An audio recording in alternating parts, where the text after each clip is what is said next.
Parliamo di Sparta Praga-Inter 0-1, gol di Lautaro Martinez, una vittoria importantissima che ci mette ormai ad un passo dalla qualificazione agli ottavi di finale di Champions senza passare dagli scomodi playoff.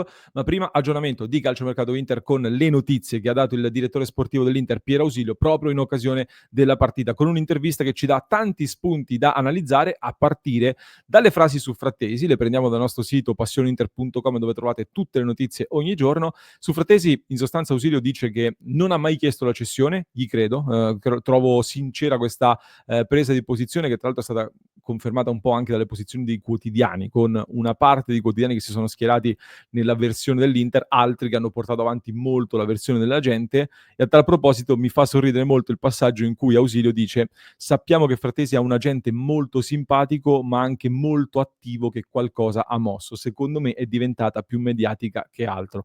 Ecco, qui secondo me sta il passaggio fondamentale. Ausilio, ce lo ricordiamo, già qualche mese fa aveva risposto pubblicamente con una stoccata all'agente di Frattesi, che è lo stesso di Buongiorno, che aveva messo in giro quelle voci su Buongiorno per, diciamo, anche ottenerne dei benefici nell'ambito della trattativa con il Napoli, che poi ha visto appunto il Napoli acquistare Buongiorno. Ecco, ancora una volta sappiamo molto bene che l'agente di Frattesi, di Buongiorno, non solo sa essere molto mediatico e ha smosso qualcosa, come dice appunto Ausilio, che con questa intervista secondo me intanto conferma anche che Frattesi è dentro il gruppo, e l'ingresso in campo in questa partita contro Sparta Praga con l'attitudine giusta secondo me lo dimostra, ma soprattutto va un po' secondo me in direzione di quello che sostengo io da qualche giorno, ovvero secondo tanti l'eventuale cessione di Frattesi si sarebbe sbloccata dopo il Monaco, può sbloccarsi dopo il Monaco, perché se parte Frattesi l'Inter non può sostituirlo subito in lista. Secondo me invece più si va avanti più si complica questa trattativa e diventa difficile pensare un Frattesi fuori dall'Inter, soprattutto visto che la Roma non sta mettendo insieme nemmeno il tesoretto necessario eventualmente per formulare un'offerta in grado di convincere l'Inter. Dunque sembra un pochino respinta questa voce, soprattutto mediatica su Frattesi, che poi diventa anche molto difficile da sostituire negli ultimi giorni di mercato, visto che per l'Inter è un'arma importante da utilizzare a gare in corso, e non solo, perché Barella, tra poco ne parleremo, prima o poi va anche fatto un po' rifiatare. L'altra notizia è su Donnarumma. Molto velocemente su Donnarumma, Ausilio smentisce pubblicamente l'interesse, ribadendo fiducia in Sommer e Martinez, e non è una priorità in questo momento il portiere per l'Inter. L'Inter però su Donnarumma qualche pensierino ce l'ha fatto, forse le voci in questo momento sono ulteriormente arricchite e messe in giro dall'entourage del giocatore, visto che il giocatore ha un contratto in scadenza col PSG nel 2026, ma un rapporto non buonissimo con Luis Enrique. L'Inter ci sta pensando, forse più in ottica parametro 0 2026, ma occhio comunque a tenerlo sotto osservazione. Sicuramente ci lavora a fari spenti, e quindi Ausilio è normale che getti acqua sul fuoco. Io su Donnarumma non so che ne pensate voi, se c'è la possibilità di prendere un giocatore forte non ci penso due volte, sarei favorevole ad avere un giocatore molto forte come lo è Donnarumma all'Inter. Mi interrogo semmai sul quanto possa essere effettivamente un colpo da Inter di Octree, visto anche l'ingaggio importante e le caratteristiche di un portiere diverso rispetto a quello a cui siamo abituati con Simone Inzaghi soprattutto. Quindi voglio sapere la vostra su questo, così come su Buchanan, di cui parliamo tra pochissimo, con delle notizie su Buchanan che ci fanno aprire, diciamo, delle discussioni molto più ampie. Intanto però innanzitutto ben ritrovati amiche e amici passioni interisti in questo nuovo episodio di oggi. Vi invito a lasciare un mi piace se non l'avete ancora fatto, mi raccomando iscrizione al canale, così non vi perdete neanche uno dei nostri contenuti che vi portiamo ogni giorno. E soprattutto vi ricordo il club di Passione Inter, che da ora è diventato ancora più flessibile, ancora più vantaggioso. Se volete supportare il nostro progetto, entrare a far parte della nostra community, è ancora più semplice: c'è la novità dell'abbonamento mensile, ce l'avete chiesto in tantissimi, quindi da adesso potete abbonarvi senza prendere un impegno troppo lungo, ma entrando subito con l'abbonamento mensile avrete accesso a tutti i vantaggi della nostra community, e poi decidere se rimanere oppure no, ma sono sicuro che rimarrete con noi. In descrizione trovate il link per entrare a far parte della nostra community, e vi aspettiamo. Nella nostra community parliamo di tutte le notizie, come appunto anche di queste parole di Ausilio su Buchanan, che ha annunciato pubblicamente che stanno ragionando con l'entourage del canadese, diciamo sulla possibilità di farlo andare in prestito per il resto della stagione. Quando ci si sbilancia così pubblicamente, è vero che poi dice potrebbe anche rimanere, chiaramente, però, diciamo che è un annuncio abbastanza chiaro, per cui possiamo aspettarci una partenza di Buchanan in prestito se sarà convinto il giocatore soprattutto. Si è mosso il Torino, si sono mosse anche altre società. Fatto sta che una cessione di Buchanan apre inevitabilmente ad un arrivo negli ultimi giorni di mercato, perché io faccio fatica a immaginare un Inzaghi che possa accettare una partenza senza l'arrivo di un altro giocatore. Si creerebbe un buco, per quanto Buchanan sia stato tutt'altro che centrale in questa Inter, tutt'altro che impiegato in questa Inter. Per cui qualcosa in entrata bisogna aspettarselo. C'è questo nome di Zalewski che ha fatto Riccardo Trevisani per primo nei giorni scorsi, che trova conferme anche a Roma e non soltanto. Non è un'operazione che sposta a gennaio fuori Buchanan e dentro Zalewski, parliamoci chiaro. Il difensore, un nuovo difensore in entrata, un nuovo difensore forte, sì, quella sarebbe un'operazione che sposta, come vi vedo scrivere anche tutti i giorni sotto ai nostri canali. Io, per fare un ragionamento più ampio, però, e sul perché l'Inter non sta prendendo un difensore, nonostante dei tentativi siano stati fatti con vari intermediari, questo ve lo possiamo assicurare, mi metto nei panni dell'Inter, cerco di fare il ragionamento che stanno facendo loro. Se vai a prendere un difensore, devi prendere un difensore che sia forte, che sia il prossimo titolare dell'Inter. Non puoi prendere un tappabuchi per pochi mesi, ecco. La Juve ne ha provati 20 di difensori, alla fine sta andando su Veiga del Chelsea per disperazione, il Milan pure non ne sta trovando un altro. Per questo l'idea secondo me è che intanto trovare il difensore giusto ora, senza strapagarlo, è veramente difficile in questi giorni, soprattutto quando sanno che ne hai l'urgenza. Per cui l'idea secondo me potrebbe essere anche quella di lavorare su delle soluzioni interne in queste settimane, per cui io copro gli esterni in modo che Carlos Augusto e Darmian all'occorrenza mi possono fare i terzi dietro, e Bissek, per esempio, potrebbe continuare ad essere testato da centrale anche. Dicevamo anche in diretta, se Bissek lo valuto 40 milioni sul mercato, ma penso che possa diventare un centrale molto forte, allora tanto vale lavorare su di lui, che già conosce l'Inter e già è integrato nell'Inter, anziché andare a spendere quegli stessi soldi, perché servono quei soldi e anche di più per prendere il centrale forte per l'Inter, su un altro giocatore che poi devi mettere dentro e devi anche integrare. Non è detto che questa sia la soluzione migliore, lavorare su Bissek da centrale e non investire, non è detto che sia la soluzione migliore, ma vi metto lì questo possibile ragionamento che stanno facendo in questo momento in cui individuare il colpo giusto probabilmente non è molto semplice. Detto questo, vi do anche la mia opinione personale, con un Inter che sta lottando su tutte le competizioni e le altre che preannunciano degli investimenti da qui a fine mercato. Ho detto che stanno avendo delle difficoltà un pochino tutti, anche il Napoli con i soldi di Kvara deve completare ancora la rosa. Ecco, un colpo che possa rinforzare l'Inter, che possa anche accendere dell'entusiasmo, secondo me, mi piacerebbe averlo, cioè ci spero francamente, ci avrei sperato. E quel colpo non è Zalewski, con tutto il rispetto, è un giocatore che magari secondo me può essere anche più funzionale di un Buchanan che a quanto pare è quasi bocciato, ma non è il giocatore che ti dà quell'ultimo balzo in avanti, diciamo così, nelle ambizioni dell'Inter che vuole andare in fondo in tutte le competizioni. Di sicuro però, ecco, se un giocatore parte, se Buchanan parte, io immagino che Inzaghi un giocatore in entrata se lo aspetta.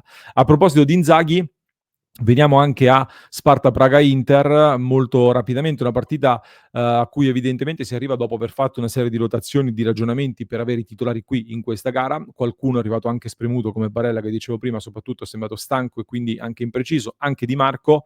Partita che, ripeto, si giocava su un campo ghiacciato dove infatti il campionato è fermo, non a caso in Repubblica Ceca, per questo motivo, perché è troppo freddo. Erba alta, campo pesante, come ci hanno raccontato anche i nostri amici che erano allo stadio, contro una squadra molto fisica che si chiudeva tutto dietro. Era oggettivamente molto difficile fare una partita brillante, una partita spettacolare in questo caso. Detto questo, è stata un Inter che ha imposto il controllo sul ritmo della gara, che non ci ha messo dentro tutta la foga agonistica, ma è evidente che sta gestendo le energie in questo momento delicato della stagione. È una partita che in tante cose ricorda Venezia-Inter. Qui la sblocca Lautaro Martinez con un grandissimo gol, dove vi faccio vedere una cosa che conferma la mia tesi sulla gestione delle energie. Con la freccia rossa trovate indicato Benjamin Pavard, che si è alzato accanto a Thuram, ha attratto con il suo movimento la marcatura del difensore, e questo ha permesso a Lautaro Martinez di liberarsi sul secondo palo. Ecco, Questa secondo me non è una cosa casuale, perché Pavard, per tante volte, soprattutto nel primo tempo, ha fatto questa cosa con un Inter che, ha visto dall'altro lato uno Sparta Praga difendersi a 5, spesso addirittura a 6, e allora in situazioni del genere, come diciamo sempre, per creare dei problemi alla retroguardia avversaria, devi cercare di creare tanti duelli 1 contro 1. Quindi in tante occasioni l'Inter ha alzato anche 5 uomini, come vedete in questa seconda immagine, sulla linea dell'area di rigore. Qui ci sono Di Marco, Thuram, Lautaro, Dumfries e anche Pavard, che nel primo tempo si è alzato tantissimo. E qua si sono creati tanti duelli, dunque. E in queste situazioni qua, quindi, puoi creare dei pericoli. Nel secondo tempo, questa situazione qua, invece, praticamente non si è vista più. Non si è vista più, con un'Inter che è stata molto più attenta, molto più accorta. Pavard non si è sganciato più così tanto e in generale, quindi i nostri attaccanti sono rimasti un pochino più isolati nelle marcature dello Sparta, che si è aperto ma non troppo, ecco, se non nei minuti finali, dove poi Thuram ha fatto anche delle giocate importanti, tenendo il pallone in una partita di per sé non brillantissima secondo Thuram. Però questa era una curiosità che volevo farvi vedere. Differenza come nel primo tempo, qui siamo al 30°, l'Inter si alza così tanto, nel secondo tempo questa cosa non la fa più, proprio per gestire le energie. Sul gol di Lautaro qui, c'è ancora una volta l'assist di Bastoni, anzi tra l'altro su Lautaro Martinez vi faccio vedere questa cosa, ragazzi, non so se l'avete vista sui social, l'abbiamo condivisa nel club di Passione Inter. Questa è la gamba di Lautaro nell'intervista finale post partita, dove si vedono i segni dei tacchetti di Ismaili dell'ultima gara di campionato. Ecco, questo è il segno che ha lasciato Ismaili sulla gamba di Lautaro Martinez, e mi continuano a dire che non era né imprudente né negligente, non era calcio di rigore. E va bene, lascio a voi il giudizio, se quello era rigore oppure no, io ne ho già parlato. Dicevamo di Bastoni, che serve l'ennesimo assist per Lautaro Martinez, è il miglior difensore Bastoni degli ultimi 5 anni in Champions League per assist forniti, nessuno ha fatto come lui, ma soprattutto è un Bastoni che sta diventando sempre più regista in assenza di Hakan Çalhanoğlu. 146 palloni giocati, ragazzi, in questa partita è un numero impressionante. Ricordatevi che l'anno scorso ci fu una partita, mi sembra contro la Juventus, in cui Çalhan ne aveva toccati 125, diciamo che era uno sproposito. Ecco, Bastoni oggi ne ha toccati 146 con 116 passaggi effettuati o tentati. È un giocatore sempre più centrale dal punto di vista dell'impostazione del gioco, soprattutto quando c'è Aslani, che evidentemente ha bisogno del supporto, ecco, in fase di regia. Un Aslani che non ha fatto male, anche se è stata una prestazione secondo me non brillantissima. Diciamo che la critica che muovo ad Aslani in questo senso, su questa partita qua, è l'ennesimo cartellino giallo che è andato a prendersi, detto che viene ammonito quando forse non lo meritava, mentre si è scampato un giallo per uno step on foot che forse lo meritava. È una partita in cui comunque, contro questi avversari che si difendono molto, in questo tipo di partite qua Aslani ci può anche stare come livello, diciamo, di impostazione.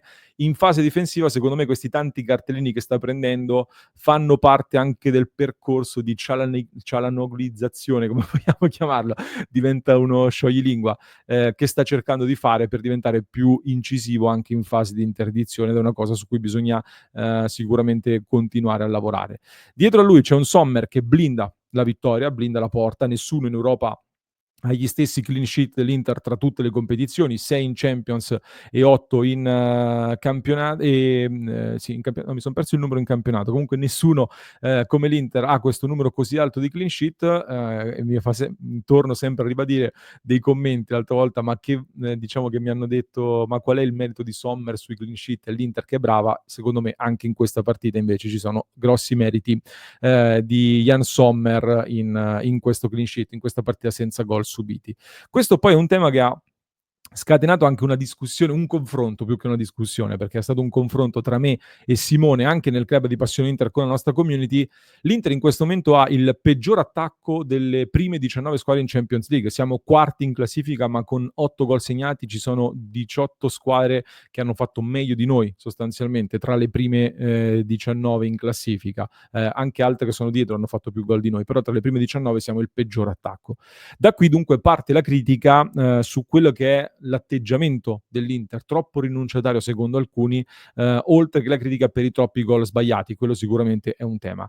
Secondo me il rovescio della medaglia di questa discussione è che, a differenza del campionato dove l'Inter segna tanto, ma sta subendo anche tanto, in Europa l'Inter è la miglior difesa e un solo gol subito, tra l'altro da un calcio d'angolo che, come ci tiene a ribadire anche Inzaghi, nasce da un fuorigioco, e come differenza l'Inter ha un +7, che vuol dire sesta miglior differenza reti della Champions League. Quindi per me la spiegazione è sempre più che in Europa l'Inter intanto ci sono più difficoltà, avversari tosti, più forti, intensità differente. Lo Sparta Praga è fermo da un mese, quindi ha preparato proprio questa partita al tutto per tutto, e quindi in Champions serve anche più equilibrio rispetto alla Serie A, dove invece l'Inter, lo vediamo, sta segnando tanto con i centrocampisti, con gli esterni, con i difensori, proprio perché, come facevo vedere all'inizio con Pavard e non solo, quando l'Inter vuole si sbilancia anche con molti uomini, ma poi invece gestisce soprattutto in Champions League. Per cui le conclusioni per me sono due. Uno,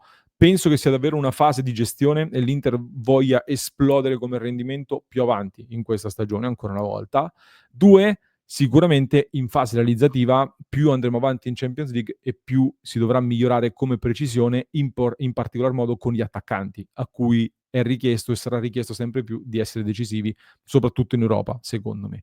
Detto questo, l'Inter è in una buonissima posizione. Abbiamo fatto anche un paio di calcoli che stasera rifaremo in diretta alle 19:30. L'Inter già con 16 punti avrebbe la possibilità, anche perdendo col Monaco con un gol di scarto, ha delle buone possibilità di rimanere tra le prime 8. È chiaro che però l'Inter non vuole perdere, va in campo anzi per vincere, per cui ci concentriamo sulla possibilità di vincere. Con un pareggio l'Inter sarebbe aritmeticamente tra le prime 8, con una vittoria, attenzione, perché tabellone alla mano, dovremmo tifare Atalanta probabilmente, dobbiamo sperare di arrivare secondi, perché arrivando secondi, visti i vari incastri, la seconda squadra affronterebbe quelle che si piazzano tra il 15° e il 18° posto, poi agli ottavi di finale, e con i vari incastri in quella posizione lì io immagino che il Bayern e il Real andranno via da quella posizione e potrebbero abbassarsi Brest e Lille, quindi arrivare secondi potrebbe fare la differenza anche per prepararsi ad un ottavo di finale sulla carta più morbido. Ma poi questi sono calcoli molto particolari, molto complessi, bisogna andare in campo intanto per vincere, per il prestigio, per la parte economica e non solo, e poi rifaremo tutti i calcoli. Però volevo intanto segnalarvi questa curiosità che poi approfondiremo nella diretta delle 19:30. Vi lascio poi ricordandovi del Club di Passione Inter con il link qui sotto, dove stiamo facendo tutti questi calcoli e non solo, e vi lascio con un altro approfondimento che trovate in descrizione per chi ci ascolta in podcast, mentre per chi ci segue su YouTube vi basta cliccare qui.